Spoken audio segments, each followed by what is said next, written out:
నమస్తే, welcome to our channel. నేను Vishali. AP శాసన మండలిలో వైసీపీ ఎమ్మెల్సీలు వెంకటేశ్వర స్వామి ఫోటో పట్టుకున్న తర్వాత వాళ్ళు చెప్పులు వేసుకొని చెప్పులు విప్పాలి. కానీ పద్ధతిగా చెప్పులు ఇప్పకుండా చెప్పులు వేసుకొని ఫోటోలు పట్టుకొని మండలిలో సభలోకి వెళ్ళిపోయారు. అయితే అసలు ఇది చెప్పులు ఎందుకు వేసుకోవాలని కూటమి ప్రభుత్వం తీవ్రంగా ఖండిస్తుంది. అక్కడ సభలో కూడా రచ్చ జరుగుతుంది.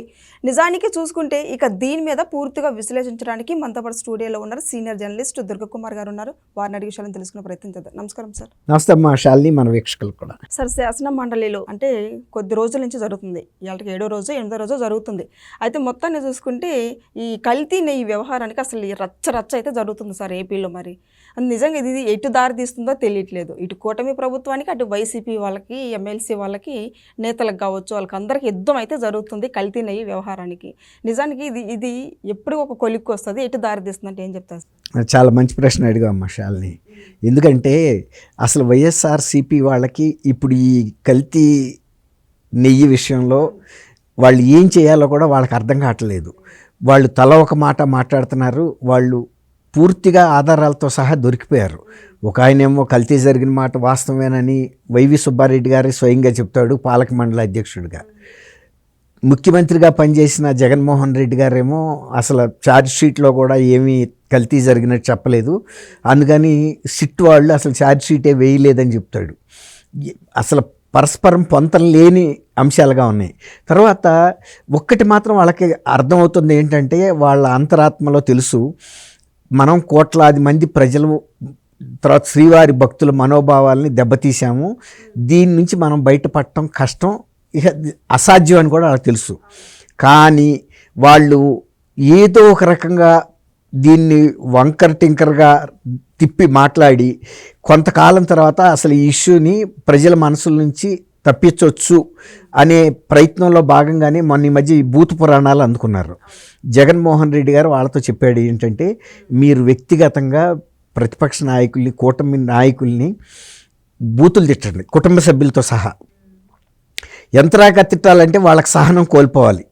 సహనం కోల్పోయి వాళ్ళు ఏదో ఒక విధంగా మన మీదకి దూసుకుని వచ్చే విధంగా, అప్పుడు ఇదిగో ఇట్లాంటి శాంతి భద్రతల సమస్య వచ్చింది, మా మీద దాడి చేశారు అని అనిపించాలి. మీరు అక్కడి వరకు మీరు వెళ్ళాలన్నప్పుడే వీళ్ళందరూ కూడా, రాంబాబు కానీ, జోగి రమేష్ కానీ, వీళ్ళందరూ వ్యక్తిగతంగా, కాకాణి గోవర్ధన్ రెడ్డి కానీ, వీళ్ళు అందులో అంబటి రాంబాబు గారు, ఇతను జోగి రమేష్ ఇంకొక అడుగు ముందుకేసి ఇంకా వ్యక్తిగతమైన మహిళలను కూడా బూతులు తిట్టారు. అంటే చంద్రబాబు నాయుడు గారి కుటుంబ సభ్యుల్లో వినరాని మాటలు తిట్టారు. ఆ సందర్భంలో కొంత ఉద్రిక్తత వస్తే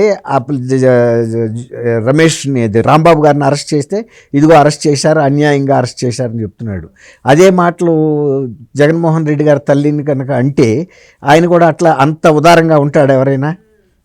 అసలు ఆయన్ని ఏదో బోస్ అని అంటేనే పట్టాభి గారు అన్నాడని ఆయన ఇంటి మీద, తెలుగుదేశం కార్యాలయాల మీద, కేంద్ర కార్యాలయం మీద దాడి చేసి తీవ్రమైన నష్టం కలిగించారు, గాయపరిచారు.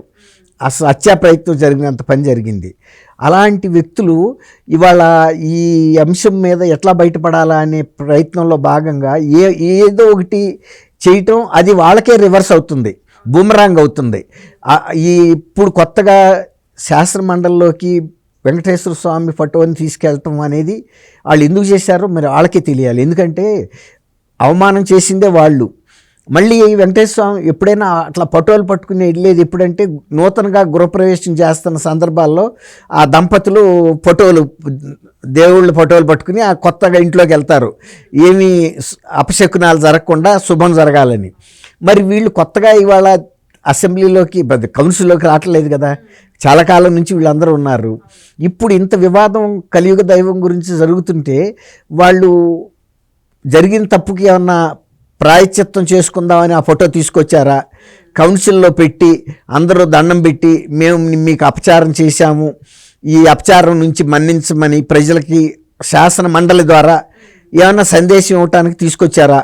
అంటే శాసన మండలి చైర్మన్ టేబుల్ దగ్గర పెట్టి ప్రత్యేకంగా ఈ వైఎస్ఆర్సీపీ మెంబర్స్ అందరూ విడివిడిగా వెళ్ళి, అయ్యా మేము ప్రజల ముందు ఈ శాసన మండలి ద్వారా మేము ప్రాయశ్చిత్తం చేసుకుంటూ మీకు క్షమాపణ చెబుతున్నాము ప్రజలకు కూడా మీ మనోభావాలు దెబ్బతీసినందుకు అని ఏమన్నా చెప్పడానికి తీసుకొచ్చారా అని తెలీదు. మరి అప్పటికే వీళ్ళు ఏంటంటే వాళ్ళు చెప్పులతో వచ్చారు. నిజానికి మీరు అన్నట్టు మరి ఒక ప్రాయశ్చిత్తం చేసుకోవడానికి ఆయన ఫోటో పట్టుకొస్తున్నప్పుడు వాళ్ళందరూ కూడా పాదరక్షలు తీసేసి పట్టుకుని వస్తే బాగుండేది. మరి వాళ్ళు అంత సున్నితంగా ఆలోచించినట్లు లేరు. ఏముందలే తీసుకెళ్ళిపోయి అక్కడ పెట్టి దండం పెట్టి ప్రజలకి ముందు మరి ఆ ఫోటోకి దండం పెట్టే ముందు ఏమైనా ఓడదీసేవాళ్ళేమో, చెప్పులు తీసి దండం పెట్టుకునేవాళ్ళేమో. అయ్యా స్వామి మేము తెలియక మీకు అపచారం చేశాము, కల్తీ నెయ్యి 5 సంవత్సరాల పాటు మీకు నైవేద్యంగా సమర్పించాము, ఇందుకు మమ్మల్ని క్షమించండి, భక్తులు కూడా క్షమించండి, ప్రజలందరూ కూడా క్షమించండి, ఇటువంటి పొరపాటు మళ్ళీ మేము ఎప్పుడు చేయము. ఇప్పుడు మేము ఇక్కడ ఈ ఫోటోని తీసుకొచ్చి ఈ శాసన మండలిలో పెట్టిన కారణం ఏంటంటే శాసనసభలో మా సభ్యులు వెళ్ళటం లేదు కాబట్టి శాసన మండలిలో మేము ఉంచుతున్నాం కాబట్టి ఈ ప్రజాసభ ద్వారా మేము క్షమాపణ చెప్పదలుచుకున్నామని అనుకుని తెచ్చారా? అట్లాంటప్పుడు మరి అదే ప్రయత్నం మిగిలిన ఆ 11 మంది శాసనసభ లోపలికి వెళ్ళపోయినా పని శాసనసభ వెలుపులైనా పెట్టి వాళ్ళు కూడా ఒకేసారి చేసి ఉంటే కొంతలో కొంత ప్రజలకి కరెక్ట్ మెసేజ్ వెళ్ళేది. కానీ ఆ చేసేది కూడా శుద్ధంగా చేయాలి. చెప్పులు ఇడి చేసి మీరు అన్నట్టు భక్తిభావంతో మేము తర్వాత అయినా చెప్పొచ్చు కదా, మేము వచ్చిన పర్పస్ ఇది, మేము క్షమాపణ చెప్పదలుచుకున్నాము శ్రీవారికి, అది శాసన మండలిలోనే జరపాలనుకున్నాము, ప్రజలందరికీ తెలిసే విధంగా ప్రసార మాధ్యమాల ద్వారా కూడా ప్రసారం అవుతుంది కాబట్టి తెచ్చామని. మరి వాళ్ళ ఉద్దేశం ఏంటి తెలీదు. మరి ఎందుకు మేము అపచారం చేశామని చెప్పుకోవడానికి ఇంకా బూస్ట్ అంటే మేము ఎవరిని లెక్క చేయము, శ్రీవారిని లెక్క చేయలేదు, మిమ్మల్ని లెక్క చేసేది ఏంటి అన్న ఒక ప్రూఫ్ కోసం తెచ్చారా? అది ఏంటనేది వాళ్ళ ఉద్దేశాలు ఇంకా పార్టీ బయట పెట్టలా. అసలు వాళ్ళు ఎందుకు ఆ ప్రయత్నం చేశారు? గతంలో ఎప్పుడు ఇట్లా శాసనసభల్లోకి చట్టసభల్లోకి ఏదన్నా నిరసన కార్డులు పట్టుకుని వచ్చిన సందర్భాలు ఉన్నాయి, కానీ దేవుడి ఫోటోలు, ఏ మతానికి చెందిన దేవుడి ఫోటోలు పట్టుకుని ఎవరు కూడా రాలా.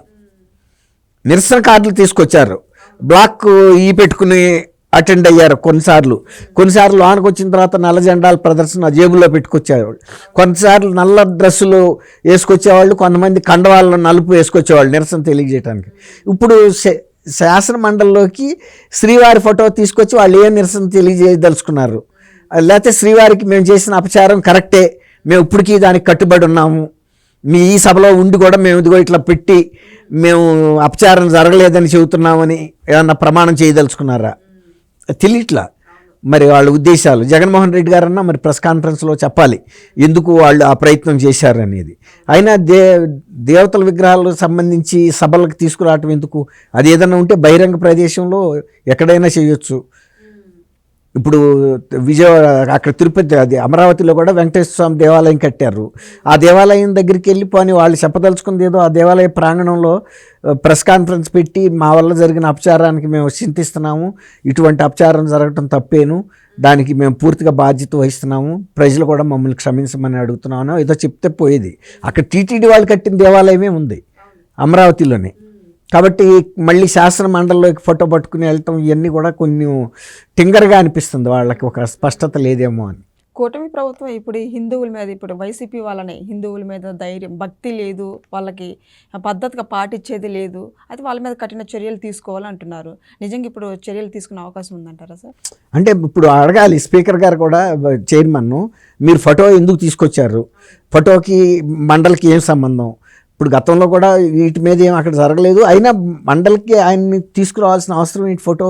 ఇప్పుడు పోనీ ఎవరన్నా ఆయన వ్యక్తి ఏమన్నా, ఆయన ఒక దైవం, అనేక కోట్ల మందికి ఆరాధ్య దైవం, కలియుగ దైవం, అలాంటి వ్యక్తి ఫోటోని మీరు శాసన మండలిలోకి తీసుకొచ్చిన కారణం ఏంటి? పోనీ తీసుకొచ్చిన వాళ్ళు ఇంతమంది ప్రజల మనోభావాలు దెబ్బతిన్నాయి కాబట్టి పోనీ దాని మీద ఏదైనా క్షమాపణ చెప్పండి. అదే శాసన మండలిలో తప్పులేదు, మేము తప్పు చేశాము, మేము వేరే ఉద్దేశంతో తెచ్చాము, దాన్ని ఏదైనా కూడా శాసన మండలిలోకి కలియుగ దైవాన్ని తీసుకురావటం తప్పు. ఆయనదేమి అది గుడి కాదు కదా, ఆయన పటో పట్టుకుని వెళ్తే పోయిన అమరావతి గుడిలోకి వెళ్తే పోయేది, ఆ పటో పట్టుకుని ప్రదర్శన చేసుకుంటా భజన చేసుకుంటా చేసిన తప్పు క్షమించండి స్వామి అని. అది కాబట్టి శాసన మండలి చైర్మన్కి సంబంధించిన అంశం అది. ఇప్పుడు మీరు అన్నట్టు కూటమి నాయకులు కూడా డిమాండ్ చేస్తున్నారు, జగన్మోహన్ రెడ్డి గారే దానికి ఒక వివరణ ఇవ్వటం బెటరు. ప్రజలు అసలు ఇప్పటికే గాయపడి ఉన్నారు. ఆ ఫోటోలతో వీళ్ళు ఎందుకు ఇట్లా అంటే ఆటలు ఆడుతున్నారో మరి తెలియదు. అంటే ఇప్పుడు దేవుడికి కల్తీ నెయ్యి రాజకీయాలు చేస్తున్నారంటారా సార్? ఇప్పుడు వైసీపీ వాళ్ళు ఇప్పుడు రాజకీయం చేయటం అదే ఇప్పుడు వాళ్ళు చేయాల్సిందంతా చేశారు. చేసిన తర్వాత కూడా ఇంకా ఎందుకు వదలటం లేదు? ఆయన పట్టుకుని శాసన మండలిలోను బజార్లోను ఎందుకు తిప్పుతున్నారు? అది నేను అనేది నాకు కూడా అర్థం కాల వాళ్ళ లాజిక్ ఏంటి అని. పని అట్లా అంటే పని రేపు పర్మిషన్ తీసుకుని చైర్మన్ గారిది, మేము ఇట్లా మా వల్ల ప్రజలకి మనోభావాలు దెబ్బతిన్నాయి, కోట్లాది మంది ప్రజలకి శాసన మండలిలో మేము మా పార్టీ తరపున క్షమాపణ చెప్పడానికి అనుమతి ఇవ్వండి, ఆ ఫోటో తెచ్చి మేము అక్కడ పెట్టి ఈ చట్టసభ కాబట్టి ప్రజల సభ కాబట్టి అసలు యాక్చువల్గా అది పెద్దల సభ అయినా కూడా సరే ప్రజలది అనుకుందాం, వాళ్ళు ఒక క్షమాపణ చెప్పడానికి అది పర్మిషన్ ఇస్తారా లేదా అనేది స్పీకర్ గారి చైర్మన్ గారి డిస్క్రిప్షన్ ఆయనకి విచక్షణాధికారం ఉంది అక్కడ. లేదు లోపల వద్దయ్యా బాబు, మీరు ఎక్కడన్నా బయట ప్రాంగణంలో కుర్చీ మీద పెట్టుకునో టేబుల్ మీద పెట్టుకునో మీరు చెప్పదలుచుకునేదో చెప్పమని రూలింగ్ ఇవ్వచ్చు.